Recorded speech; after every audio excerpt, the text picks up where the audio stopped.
Hello everyone, welcome to my online channel. और आज मैं जो हूँ क्लास टेंथ मैथ का एनसीईआरटी का जो है चैप्टर नंबर 6 है, जो कि त्रिभुज है, उसको हम लोग पढ़ेंगे। तो इसमें जो है सबसे पहले जो है हम लोग को पढ़ना क्या है कि समरूप त्रिभुज क्या है, ठीक है। और क्लास 9th में भी हम लोगों ने ट्रायंगल के बारे में, त्रिभुज के बारे में पढ़ा था, जिसमें हम लोग को पढ़ना था कि सर्वांगसम क्या होते, मतलब दो त्रिभुज के सर्वांग समता के बारे में हम लोगों ने पढ़ा था ना। तो अभी जो है हम लोग जो हमको 10th में जो है समरूप त्रिभुज के बारे में पढ़ना है। तो इससे पहले जो है हम लोग चलिए सबसे पहले जान लेते हैं कि समरूप त्रिभुज से पहले सर्वांगसम क्या होता है। तो सर्वांगसम क्या होता है, यदि दो वस्तुएं, दो ज्यामितीय आकृति समान माप और आकार का हो तो उसे हम लोग सर्वांगसम कहते हैं। यदि दो चीजें समान आकार का और समान माप का है तो क्या कहलाता है, सर्वांगसम कहलाता है। लेकिन समरूप में क्या होता है कि दो चीजें समान आकार का हो, समान आकार का हो, देखने में एक जैसा लगे, लेकिन जरूरी नहीं है कि वो समान माप का हो। तो वैसे दो चीजों को हम लोग क्या कहते हैं, समरूप आकृति कहते हैं, सिमिलर फिगर कहते हैं हम लोग। बात समझ में आ रही है कि जब दो चीजें क्या होता है, एक समान कब होगा, जब एक चीज पे दूसरा चीज जो है पूरा ढक लेगा तो वह चीजें समान आकार और समान माप का हो जाता है। तो इस कंडीशन में हम लोग उसको क्या बोलते हैं, सर्वांगसम कहते हैं। समरूप में क्या होता है कि वो पूरा नहीं ढकेगा, बड़ा छोटा भी हो सकता है, लेकिन देखने में वो क्या हो, एक जैसा लगे, ठीक है। तो हम लोग सबसे पहले जो है हम लोग क्लास 9th के चीज़ों को चर्चा करते हैं कि सर्वांगसम होता क्या है। हाँ, तो अब हम लोग जो है सर्वांगसम जो है, जो कन्ग्रुएंट है, किसे कहते हैं कि दो ज्यामितीय आकृतियां जिनके आकार, पहले भी बता चुका हूं मैं, जिनका आकार क्या हो, आकार और माप ये दोनों समान हो तो वो सर्वांगसम कहलाते हैं। और इसे इस चिन्ह के द्वारा सूचित किया जाता है। ये आपका क्या है, सर्वांगसम आकृतियां हैं जिनको हम लोग क्लास 9th में पढ़ चुके हैं, ठीक है। तो इसमें जो है क्या है कि देखिए सेम आकार का होना चाहिए, क्योंकि इसमें क्या है कि आकार और माप दोनों इक्वल होता है। तो इसमें मान लीजिए आपका हो गया ए हो गया, बी हो गया, सी हो गया, और दूसरा जो ट्रायंगल हो गया आपको पी क्यू आर हो गया। तो इसमें क्या होगा कि मान लीजिए इसका एक साइड है S1, इसका दूसरा साइड है S2 और इसका तीसरा साइड है S3, ठीक है।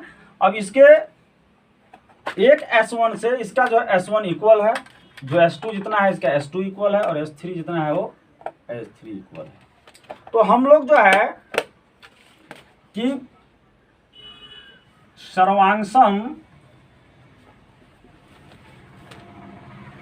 सर्वांगसम की कसौटी या नियम या क्राइटेरिया, ये हम लोगों ने पढ़ा था क्लास 9th में, पढ़ा था ना कि किन किन नियमों से, किन किन मतलब कि क्राइटेरिया के आधार पर दो ट्रायंगल सर्वांगसम होते हैं। तो कौन कौन सा था, तो पहला जो था आपका, ये जो फर्स्ट था कि यदि इसका S1 और इसका S1 इक्वल हो, इस ट्रायंगल का S1 और इस ट्रायंगल का S1 इक्वल हो, इस ट्रायंगल का S2 इस ट्रायंगल के S2 का इक्वल हो, और इसका S3 इसके कोरस्पॉन्डिंग साइड S3 का इक्वल है, तो उसको हम लोग बोले थे S बोले थे ना कि जब एक त्रिभुज का तीनों साइड दूसरे के तीनों साइड का इक्वल होगा तो उसमें क्या होता है, उसको हम लोग कौन सा नियम बोलते हैं, SS नियम बोलते हैं, ठीक है। अब जो है दूसरा जो आपका देखिए कि ये S1 इस S1 के इक्वल है, यानी ये साइड इस ट्रायंगल के इस साइड के इक्वल है, ये साइड जो है ट्रायंगल के इस साइड के इक्वल है, और इसका जो बीच का एंगल कुछ मान लीजिए इसके बीच का कुछ एंगल होगा, सपोज डेट वो एंगल क्या है 60 डिग्री है और यहाँ भी वो एंगल 60 डिग्री है। तो दो साइड और उसके बीच का एंगल, दो साइड और उसके बीच का एंगल यदि इक्वल हो एक दूसरे का तो वैसे को हम लोग क्या कहेंगे, साइड एंगल साइड नियम बोलते हैं। बोले थे कि नहीं हम लोग, हो गया। अब थर्ड कंडीशन में आ जाइए कि थर्ड कंडीशन में क्या होगा कि ये 60 डिग्री है और ये मान लीजिए इसका 80 डिग्री है और ये 60 डिग्री है और ये भी इसका 80 डिग्री है। करस्पॉन्डिंग एंगल ये 60 तो ये 60, ये 80 तो ये 80 और ये जो साइड है यह साइड इस साइड का और इसका इस साइड जो है दोनों इक्वल है।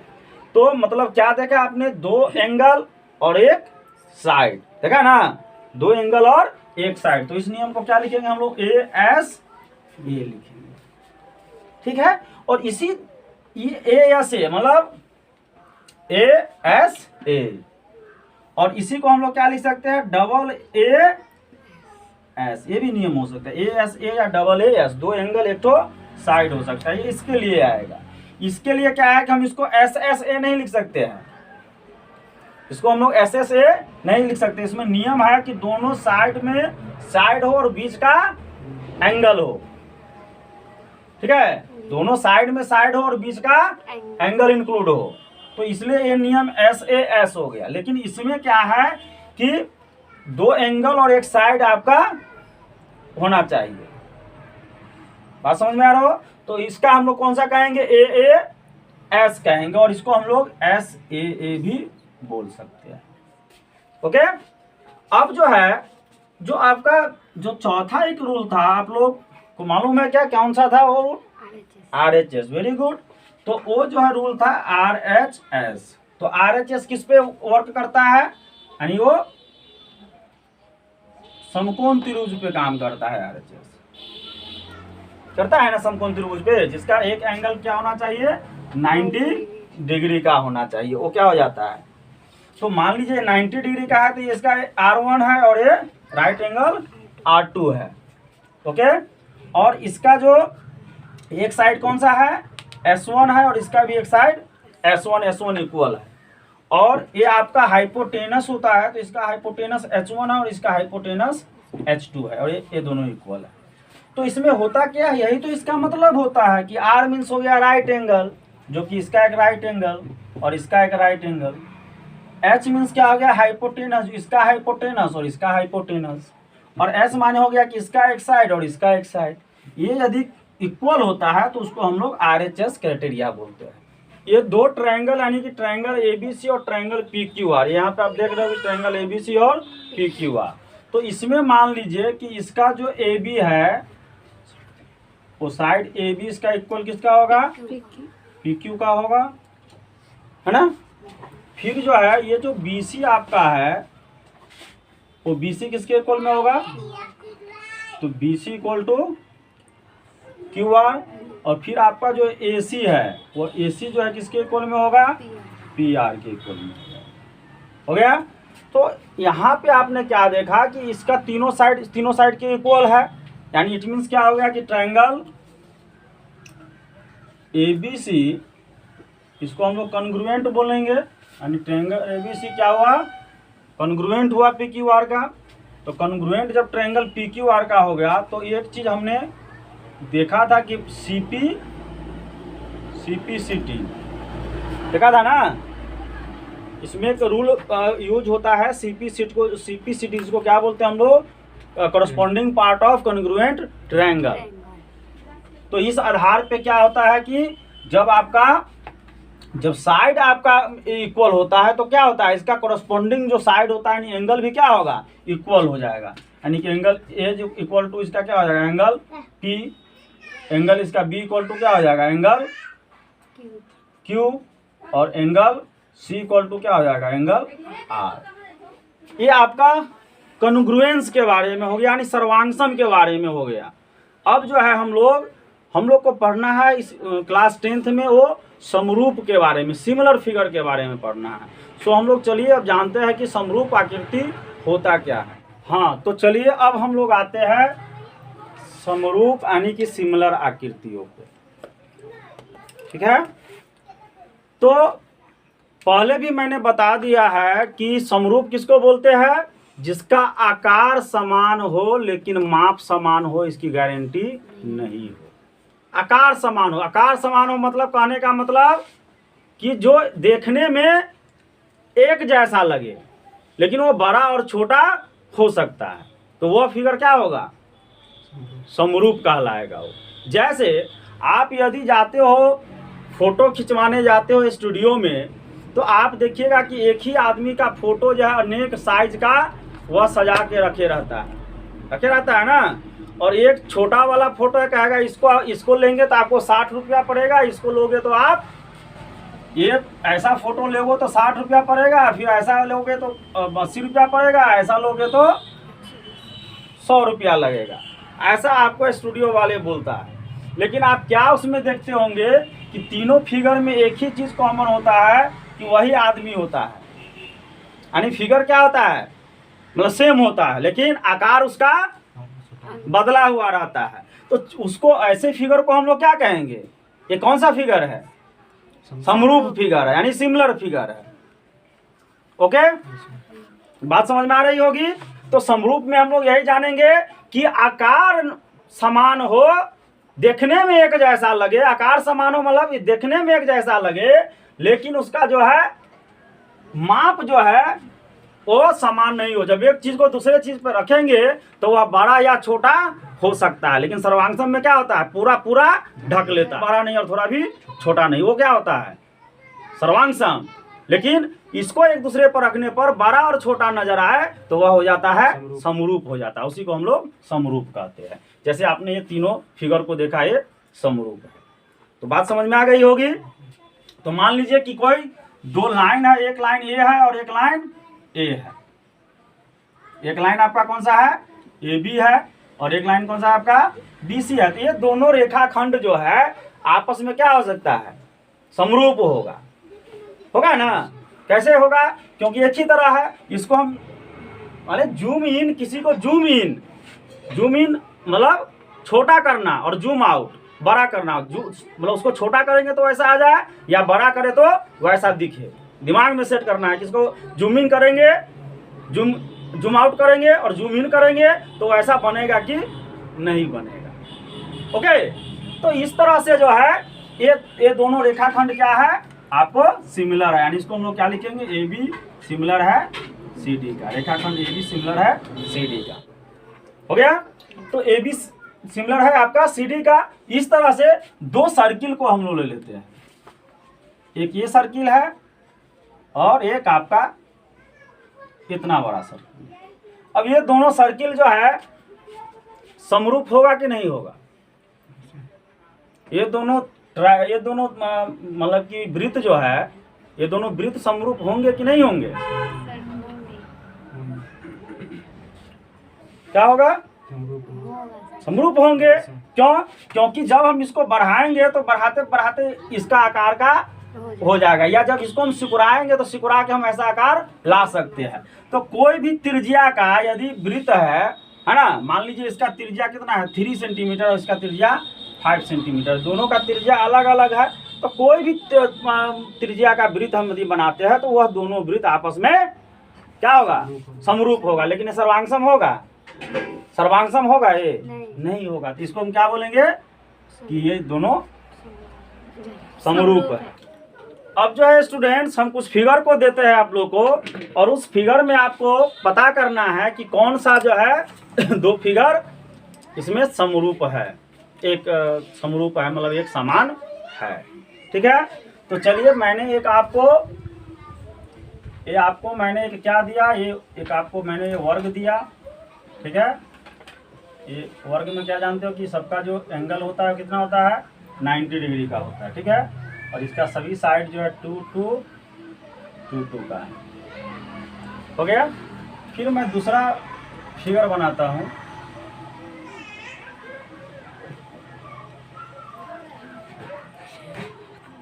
और ये आपका फिगर है जिसका आपको एक साइड है 3 3 4 एंड 4। फिर मैं एक और फिगर बनाता हूँ, इसका सारा साइड आपको 4 4 4 और 4 है। यहाँ भी ये जो है डिग्री 90 डिग्री का है, ठीक है। इसमें 90 डिग्री आपका नहीं है, ठीक है। और यहाँ भी आपको 90 डिग्री का है, ठीक है। तो ये 4 फिगर मैंने आपको दिया। अब इस चारों फिगर में आपको बताना है कि इसमें से कौन 2 फिगर्स या कौन कौन फिगर्स जो है समरूप है, सिमिलर है।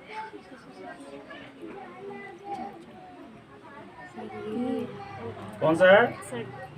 ये मान लीजिए कि आप, चलो मैं नाम लिख देता हूँ। ये फिगर 1 है, ये फिगर 2 है, ये फिगर 3 है और फिगर 4 है।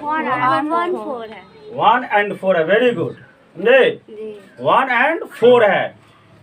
ये चूंकि इसका जो आप देख रहे हो कि ये 2 2 है सारा साइड, तो 2 को हम फैलाने का मतलब क्या हुआ कि इसका जो भी साइड है ऑल साइड फैलेगा, है कि नहीं। मतलब इसको फैलाने पर, इसको फैलाने पर तो हम 4 ला सकते हैं, लेकिन जब इसको फैलाएंगे तो ये 3 पे नहीं होगा। ये 2 रेशियो में फैला तो ये भी 2 रेशियो में फैलेगा, एक समान फैलेगा, है कि नहीं। तो ये आपका तो नहीं हो सकता है। फिर ये आपका तो 90 डिग्री एंगल है, इसमें 90 डिग्री का एंगल है नहीं, सो ये भी आपका नहीं हो सकता है। अब इसमें देखिए कि सारा साइड आपको 4 है, यानी हम बढ़ाएंगे तो 4 हो जाएगा सारा, और इसका एवरी एंगल क्या है? 90 डिग्री का है कि नहीं। तो ये फिगर और ये फिगर आपका क्या है? समरूप है। ओके। अब देखिए इससे जो है हम लोगों को 2 बातें समझ में आई कि सभी सर्वांगसम आकृतियां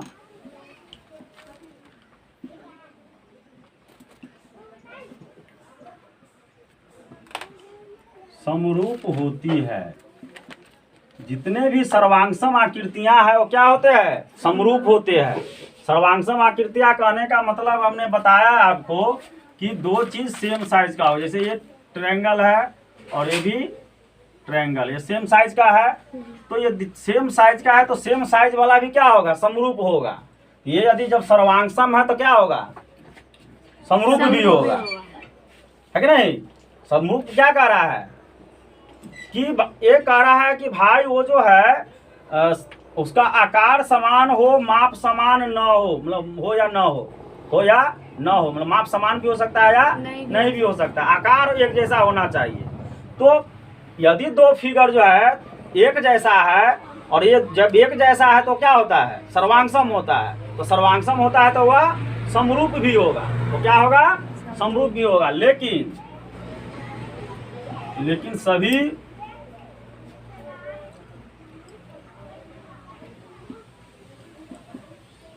लेकिन सभी समरूप आकृतियां सर्वांगसम नहीं होती है। समझ गए बात?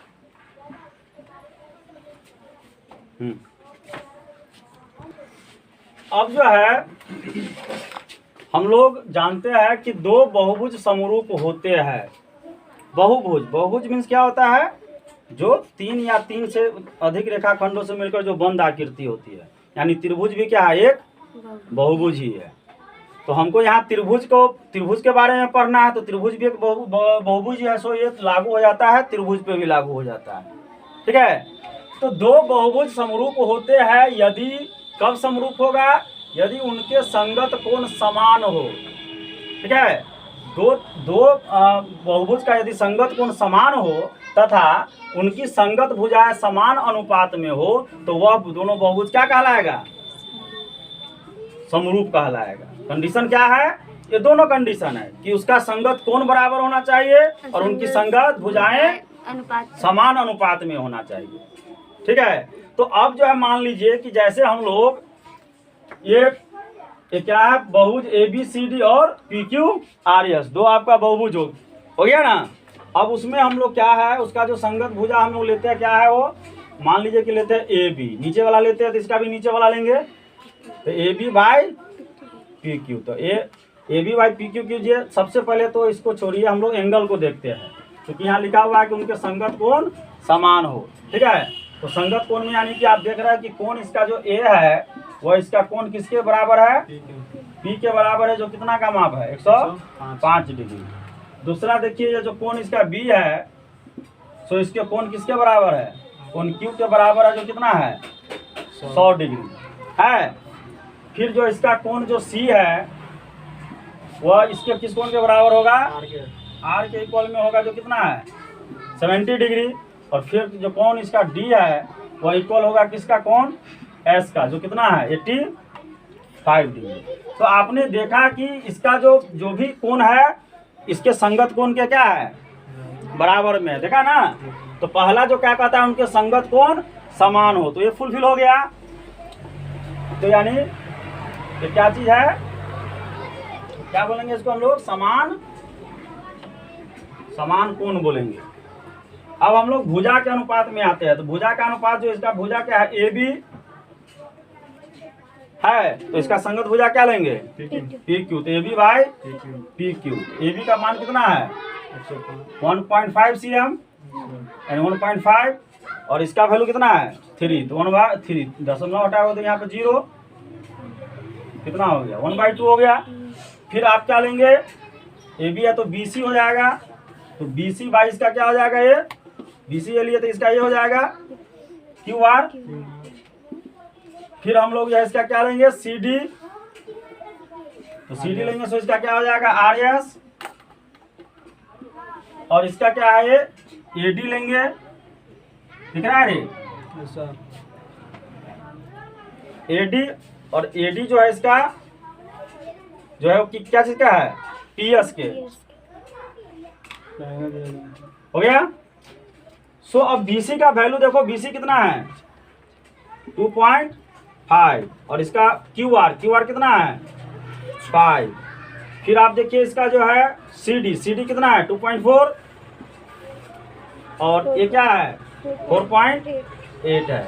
ये ए डी का वैल्यू कितना है 2.1, और ए डी 2.1, सो 4.2। अभी सबको हम लोग मतलब कि इसका ये 2.5 और 0 25 1, सो 1/2 ये भी आ गया। इसको भी पॉइंट से पॉइंट हो जाएगा 24, तो ये भी 1/2 आ गया। इसका भी पॉइंट से सो भी ये भी 1/2 आ गया। तो आपने क्या देखा कि इसका जो भी भुजा है और इसकी जो भुजा का जब हमने अनुपात निकाला तो सबका अनुपात क्या आया, समान आया, यानी समान अनुपात में आया। तो उनकी संगत भुजा क्या होती है, समान अनुपात में होती है, यानी उसका संगत कोण बराबर है और संगत भुजा क्या है, समान अनुपात में है। सो ए और ये क्या हो जाएगा, सिमिलर हो जाएगा, ठीक है, हो जाएगा ना सिमिलर। तो सिमिलर में क्या होता है कि यदि एक चीज और इसमें समझिएगा कि दो फिगर यदि समरूप है और उनकी संगत भुजाएं समान अनुपात में है तो संगत कोण बराबर होगा। और यदि दो समरूप तो जो है फिगर का यदि कोण समान है तो उसका भुजा क्या होगा, समान अनुपात में होगा, उल्टा काम करेगा। समरूप चीज यदि भुजा समान है, भुजा यदि समान है दो समरूप फिगर का, दो समरूप त्रिभुज ही मान लीजिए, तो उसका संगत कोण क्या होगा, समान होगा। और यदि समरूप है और संगत कोण यदि समान है तो उसका भुजा क्या होगा, समान अनुपात में होगा। ओके, जिस तरह से जो है दो त्रिभुज के, दो सर्वांगसम त्रिभुज के होने का क्राइटेरिया होता है, नियम होता है, उसी प्रकार से ये दो त्रिभुजों के समरूपता की भी कसौटी होती है, ठीक है। तो पहला जो आपका नियम इसमें आप देखते हो कि पहला नियम कौन सा है, ए समरूपता यानी सिमिलरिटी, ठीक है। तो ए समरूपता किसे कहते हैं, यदि दो त्रिभुजों के संगत कोण आपस में बराबर हो। यदि दो त्रिभुज का संगत कोण आपस में बराबर हो गया, एक का संगत कोण दूसरे के संगत कोण का बराबर हो गया, तो उसे समरूप त्रिभुज कहते हैं। और इस नियम को ए समरूपता कहते हैं। बात समझ में आ गई, यानी दो त्रिभुज, एक त्रिभुज का सारा कोण और दूसरे त्रिभुज का सारा कोण आपस में बराबर हो गया तो वो कौन सा हो जाएगा, ए समरूपता हो जाएगा। और इसे हम लोग ए भी समरूपता बोलते हैं, तीन ए नहीं बोल के दो ए कहते हैं। क्यों, क्योंकि इसके पीछे भी रीजन होता है। जैसे आप ये दो त्रिभुज देख रहे हो, दो त्रिभुज में यदि ये जो एंगल है 60 डिग्री का और ये है मान लो 70 डिग्री का, ये एंगल है आपका इसका भी एक एंगल है 60 डिग्री का और ये एंगल है 70 डिग्री का। तो 60 70 कितना हो गया 130। तो तीसरा कोण कितना हो जाएगा, ऑटोमेटिकली नहीं दिया हुआ है तो 50 हो जाएगा। और इसमें भी तीसरा कोण ऑटोमेटिकली कितना हो जाएगा, 50 हो जाएगा। तो तीसरा कोण ऑटोमेटिक, जब दो टो कोण इक्वल है तो तीसरा कोण ऑटोमेटिकली इक्वल हो रहा है कि नहीं हो रहा है। तो इसको हम लोग ए समरूपता भी लिख देंगे तो चलेगा। ओके, अब सेकेंड में क्या है, एस एस समरूपता। एस एस समरूपता क्या है, यदि दो त्रिभुजों के संगत भुजाओं का अनुपात, एक त्रिभुज का और दूसरे त्रिभुज का संगत भुजाओं का यदि हम अनुपात करते हैं और यदि वो बराबर आता है ना, समान हो, तो ये दोनों त्रिभुज समरूप कहलाते हैं और इस नियम को हम लोग एस एस समरूपता कहते हैं। आगे बात समझ में। थर्ड जो नियम है कि एस एस समरूपता, यानी दूगो साइड का साइड और बीच का एंगल। तो यदि दो त्रिभुज की संगत भुजाओं का एक युग्म यानी एक जोड़ा समान अनुपात में हो, एक जोड़ा समान अनुपात में हो तथा उसके बीच का कोण, उस दोनों भुजा के ही बीच का कोण समान हो, तो वे दोनों त्रिभुज समरूप होते हैं तथा इस नियम को हम लोग एस एस समरूपता कहते हैं। जैसे आप देख लीजिए, जैसे आपके पास मान लीजिए कि ये ट्रायंगल है, ठीक है, ये आपका साइड हो गया 2 सेंटीमीटर का, ये हो गया 4 सेंटीमीटर का, और इसका जो यहाँ का बीच का एंगल है वो 60 डिग्री, यानी इसी दो बीच के साइड का एंगल है। फिर दूसरा ट्रायंगल हम लोग लेते हैं और इसमें भी मान लीजिए कि आपका ये कितना है 3 है और ये आपका 6 है और इसके बीच का एंगल है कितना 60 डिग्री। तो जब आप 2 और 4 का रेशियो निकालोगे तो 1/2 आएगा, और जब 3 और 6 का रेशियो निकालोगे तो कितना आ जाएगा 1/2 आ जाएगा। तो इसका अनुपात और इसका अनुपात इक्वल हो गया, और बीच का जो एंगल है वो क्या है, बीच का एंगल भी इक्वल है ना। तो इस कंडीशन में जो है वो त्रिभुज क्या हो जाएगा आपको,